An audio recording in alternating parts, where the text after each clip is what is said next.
Thank you again for joining me today. And as usual, it's a pleasure for you to come and listen to what makes life and work balance possible or even better.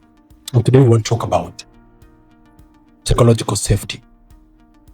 I will start by asking, do you think your workplace is sabotaging the team genius? Okay. Have you felt an invisible barrier?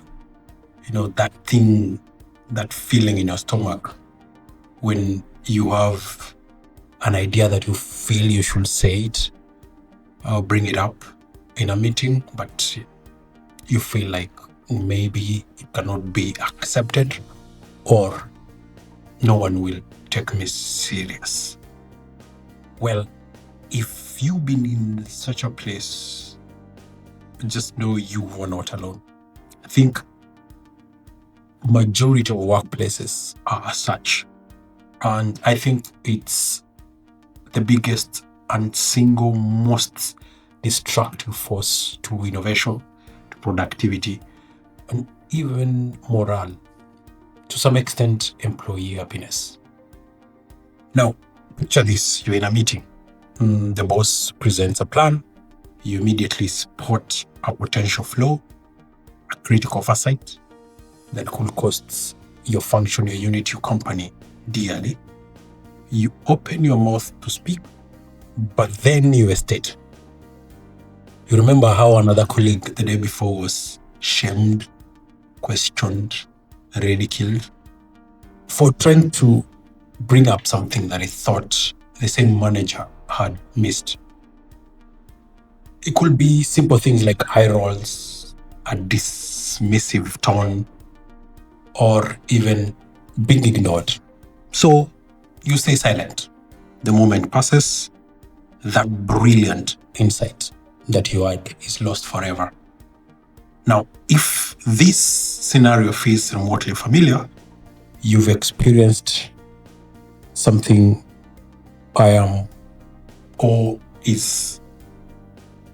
is defined or explained as unsafe, psychologically unsafe work environment. So what is it? And why is it that people have that, pervasive feeling of walking on eggshells? You're afraid of being ridiculed, punished, or ignored. And the little courage you had is gone. Then that place you are right now is an unsafe work environment.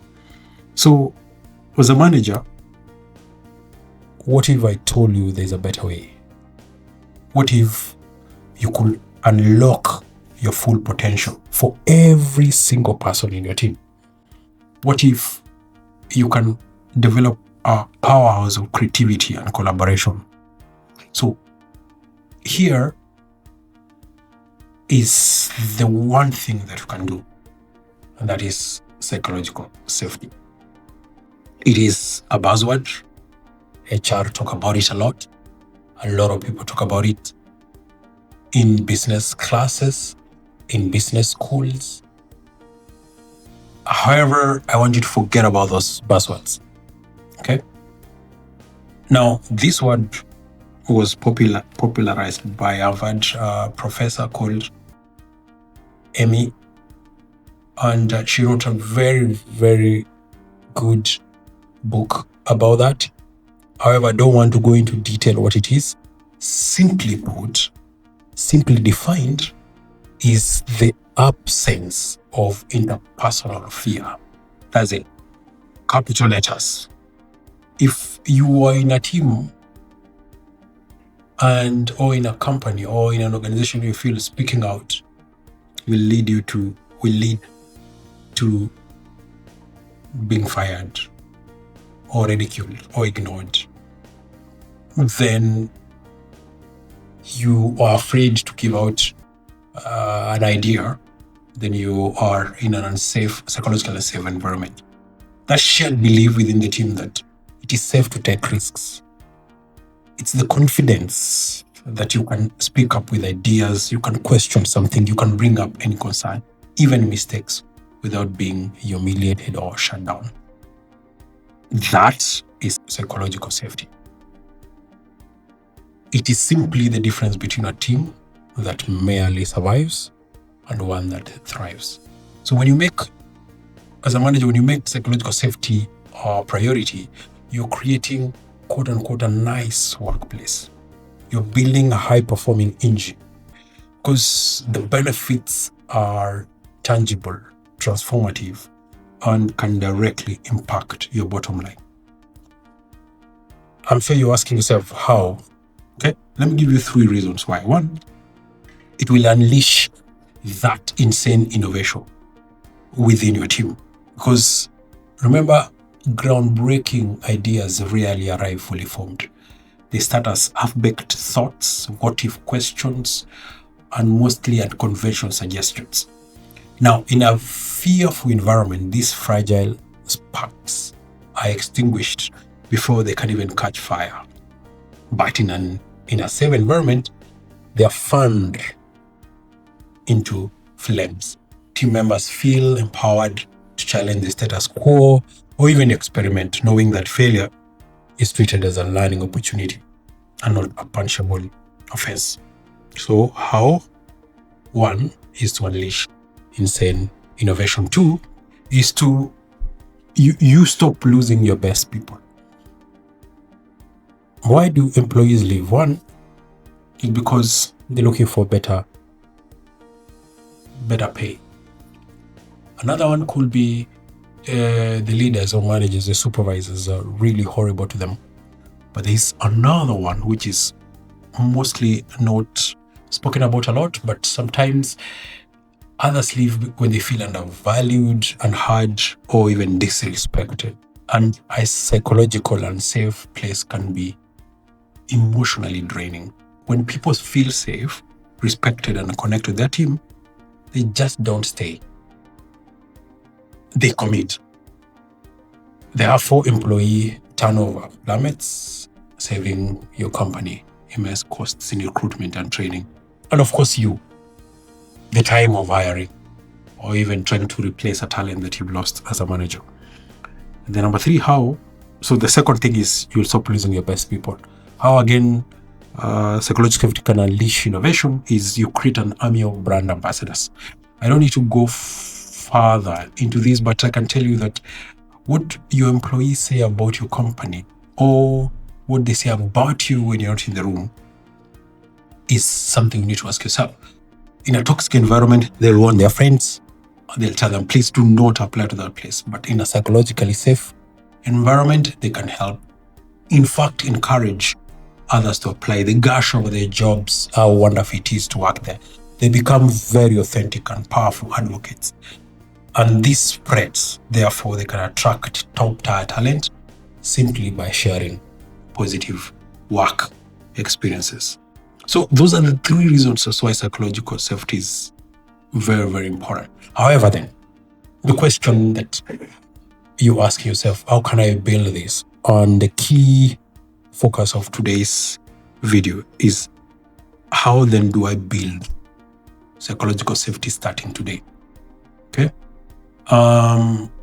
Yes, you should not think budget. Don't think overhaul of the team. Because creating a psychological safe environment doesn't require this. It's usually built in small, consistent actions of any manager or any leader, from top, the executives, or the people that implement in the lower functions within the organization.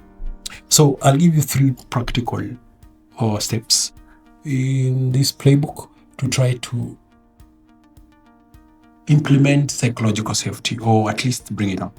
So step 1 is treat your team as human beings and not a cog, okay, not a tool, not a machine to be used.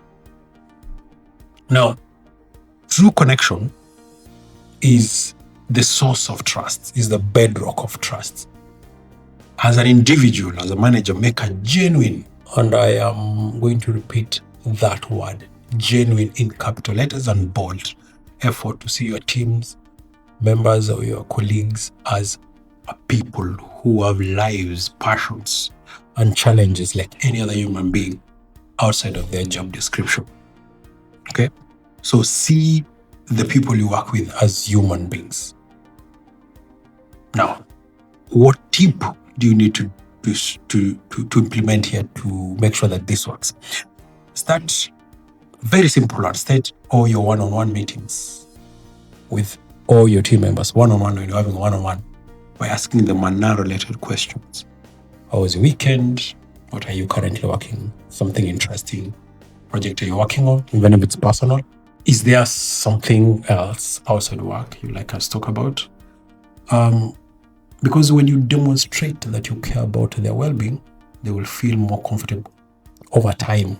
You need to be patient to be themselves. And therefore, bring ideas to work. Okay? Remember, capital letters in bold, genuinely.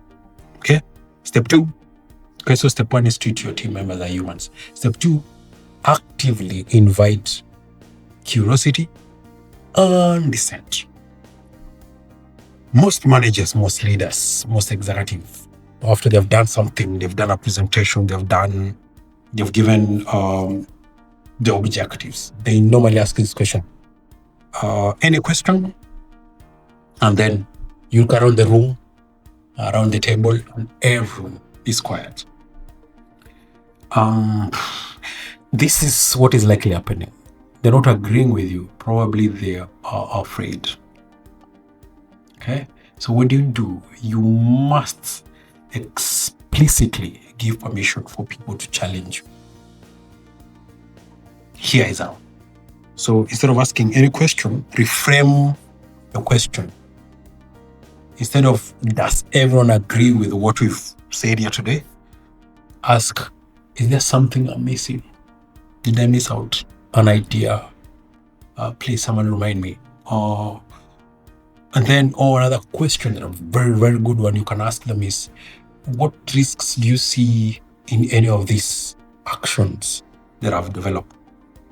And if someone, this is it. This is where you now buy, or this is where you sell, and this is where you allow them to buy into who you are, into that human, into your team.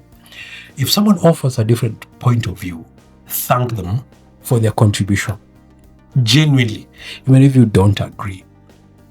You can phrase it like, thank you for your perspective. It's a valuable point to consider. This conversation can change the whole dynamic of a meeting. Patience again, slowly build up. Eventually, they'll all come around. Okay? They'll all come around. Step 2, actively invite curiosity and dissent. Step 3, this is the hardest. Model fallibility. In essence, aka admit when you're wrong. Okay? Admit that you're human. I know as leaders or as managers or as human beings, it's very, very hard to admit that you messed up, you did not lead the team well. We always have this feeling in our hearts that we are here, especially if you're a manager or a CEO, that I'm here because I am this great human being, this wonderful all-knowing, and I know was the right thing. But chances are probably that has worked, but also you might make a mistake. And perfectionism is the enemy of safety or psychological safety. If you as a leader act like you're invaluable, aka you act like sometimes you are wrong, everyone else, even if they're terrified of making a mistake, they will start feeling comfortable that even he, who is our leader, this executive, has admitted he makes a mistake. Therefore, even if I make a mistake, then I won't be judged because they will mirror how you behave around them. So, here is a tip. When you make a mistake, own it openly without drama. Okay? Say it to your team. You know what? I was wrong about that assumption. Thank you for flagging it. Here's what I've learned, and here is how I'll adjust. By modeling this behavior of being vulnerable, you will give your entire team permission to be human, take risks, and even to learn from their mistakes. Okay? Those are the 3 points. I think if you implement number 1 being treat your team as humans, number 2, actively invite curiosity, and 3, just admit when you're wrong genuinely. That is the secret. Genuinely admitting you're wrong. That is the secret. Genuinely caring to ask for a tip and you're curious. That is the secret. Genuinely treating your people as human beings. That is the secret. So it has to come from something deep in you that sees others as humans. So before we go, something very, very tiny I've thought about. What about those who are remote working or have contracts that work outside? Just clearly communicate. I think the only way to manage remote working and bring psychological safety is that always over-communicate. Be very, very clear what you expect.